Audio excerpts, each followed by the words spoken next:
दोस्तों, इधर राम मंदिर के चढ़ावे वाले मामले में देश उलझा रह गया। उधर आईएसआई के पूर्व मेजर जनरल से और पाकिस्तान के बड़े बड़े अधिकारियों से आरएसएस के एक बड़के नेता ने मुलाकात कर डाली। और ये मुलाकात एक बार नहीं हुई, विदेशी धरती पर अलग अलग जगह ये मुलाकातें हो चुकी हैं। अब सवाल ये उठने लगा है कि आखिरकार आरएसएस आईएसआई और पाकिस्तान के अधिकारियों से मुलाकात क्यों कर रहा था। ना वो सरकार में शामिल है, वो एक केवल संगठन है, और संगठन के नेता होने के नाते आखिरकार किस अधिकार के साथ उसने मुलाकात की और उनका क्या प्लान है। वजह यह है क्योंकि इस तरह के मामले बहुत सेंसिटिव होते हैं, इस तरह के मामले अचानक से उजागर नहीं होते, इसकी टाइमिंग पर भी सवाल खड़ा हो रहा है। दरअसल इससे पहले राम मंदिर वाला मामला, जिससे करोड़ों सनातनियों की आस्था जुड़ी हुई है और भारतीय जनता पार्टी खास तौर पर सनातनियों का ठेका लेती है जबरदस्ती कि हम ही हैं जो हिंदुओं का कल्याण करेंगे। ऐसे में वो वाली खबर निकलकर सामने आना और इसके बाद अचानक से ये खबर सामने आ जाना कि आरएसएस के एक बड़े नेता ने आईएसआई के पूर्व मेजर जनरल से और पाकिस्तान के कई बड़े अधिकारियों से विदेशी धरती पर मुलाकात की, इसकी टाइमिंग पर सवाल खड़े हो रहे हैं क्योंकि गोदी मीडिया भी इसे छाप रही है। तो खेल कहां तक हो रहा है वो भी आपको दिखाऊंगा, लेकिन आज सवाल यह भी उठना लाजमी है कि आखिरकार आरएसएस और आईएसआई का रिश्ता क्या है। नमस्कार, मैं हूं प्राज्वल गौतम और आप देख रहे हैं खबर चौक। दरअसल एक खबर है, बहुत सेंसिटिव खबर है, उस पर अभी हाय तौबा उस तरह से नहीं मच रही, लेकिन मैं फिर भी कहूंगा, खबर भी बताऊंगा, लेकिन टाइमिंग पर सवाल उठना बहुत लाजमी है। आखिरकार उत्तर प्रदेश के अंदर राम मंदिर वाला मामला, आप भी समझ सकते हैं ये मामला इतना आसानी से खुल नहीं सकता था, तो खुला कैसे। वो गोदी मीडिया जो सवाल पूछने से कतराती है, वो अचानक बड़ी बड़ी हेडिंग, मोटी मोटी हेडलाइंस के साथ उस खबर को क्यों दिखा रही है। हर जगह डिबेट इन्हीं खबरों पर क्यों हो रही है, और इन सब के बीच ये वाली खबर क्या है, जरा पहले ये देखिए। इसमें बताया गया India Pakistan conduct track two diplomacy. पहली बात तो ये हेडलाइन इसलिए गलत मेरे को लग रही है क्योंकि भारत और पाकिस्तान ने कोई ऐसी ट्रैक टू डिप्लोमेसी कंडक्ट नहीं की, यानी दोनों के बीच ऐसी बैठक नहीं हुई। जिस नेता का नाम लिया जा रहा है वो आरएसएस के नेता है, राम माधव उनका नाम है। कहा जा रहा है राम माधव ने मुलाकात की कोलंबो में जाकर। बस मेरा सवाल यह है कि इसमें भारत शब्द का इस्तेमाल कैसे, इंडिया का शब्द कैसे हो सकता। आरएसएस एक संगठन है और खुद ही अभी मल्लिकार्जुन खड़गे के बेटे और जो फिलहाल कर्नाटक के गृह मंत्री हैं, उन्होंने कच्चा चिट्ठा खोल ही दिया है कि आरएसएस एक अनरजिस्टर्ड संगठन है, ये ऑर्गेनाइजेशन है जो अनरजिस्टर्ड है इस देश के अंदर, और वो भी सत्ता में नहीं है। तो सत्ता में जो है नहीं, उसका लेना देना किस तरीके से वो मुलाकात कर रहे हैं, तो भारत पाकिस्तान के बीच नहीं, लेकिन ये गुप्त मीटिंग क्यों की जा रही थी, और ये गुप्त मीटिंग हुई तो लीक किसने कर दी ये खबर।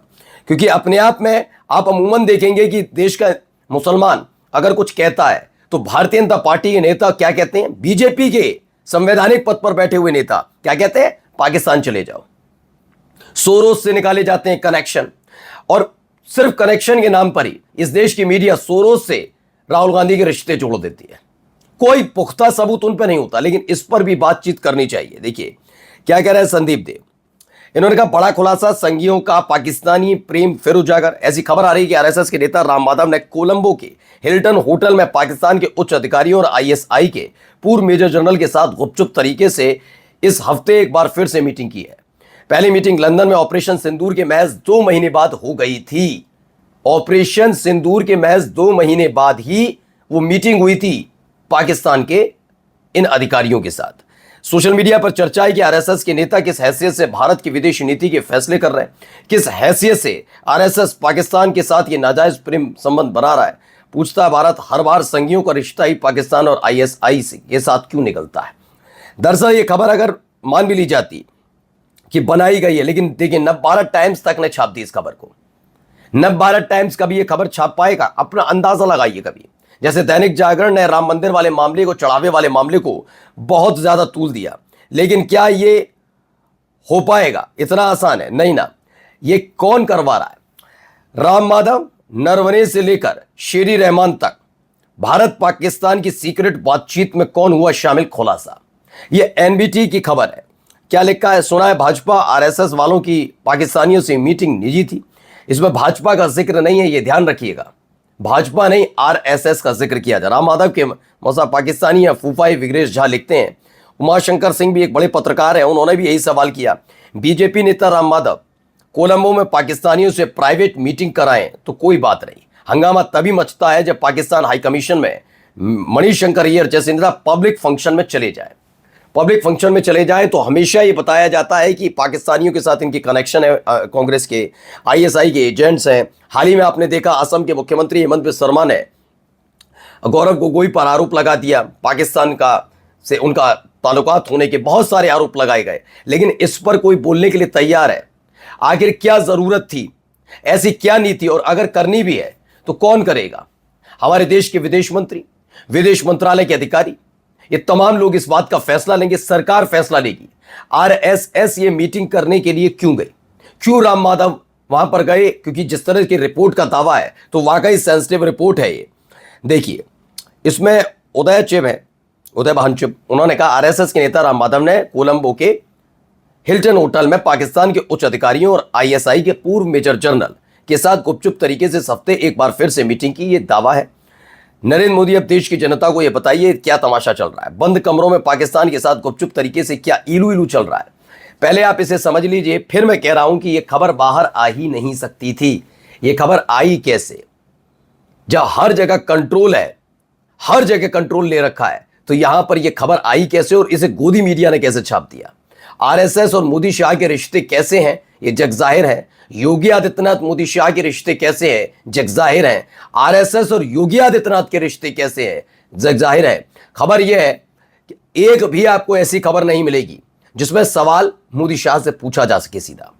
योगी आदित्यनाथ को घेरते हुए कई खबरें आ रही हैं, राम मंदिर वाला मामला, अयोध्या का मामला, उत्तर प्रदेश के मुख्यमंत्री योगी आदित्यनाथ, एसआईटी मामला, बहुत सारी चीजें।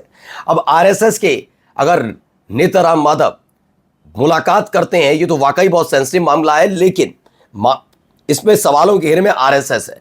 ऑपरेशन सिंदूर के समय जो मंच पर खड़े होकर छाती ठोकते थे कि टेरर एंड टॉक एक साथ नहीं चल सकते, लहू और पानी एक साथ नहीं बह सकते, उन्हीं लोगों ने पर्दे के पीछे गुपचुप रूप से लंदन से लेकर कोलंबो तक एक नहीं, दो नहीं, बल्कि पूरे 4 बार बैकडोर सीक्रेट मीटिंग कर डाली।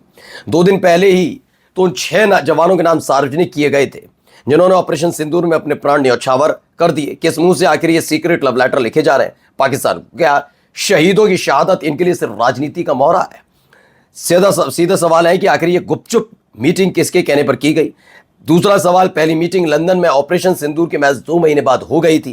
क्या नरेंद्र मोदी की आंखों का पानी सूख गया था? क्या वो जो रगों में सिंदूर बह रहा था वो भी पानी हो चुका था 2 महीने में? आरएसएस के नेता किस हैसियत से भारत की विदेश नीति के फैसले कर रहा है? किस हैसियत से आरएसएस पाकिस्तान के साथ ये नाजायज प्रेम संबंध बना रहा है?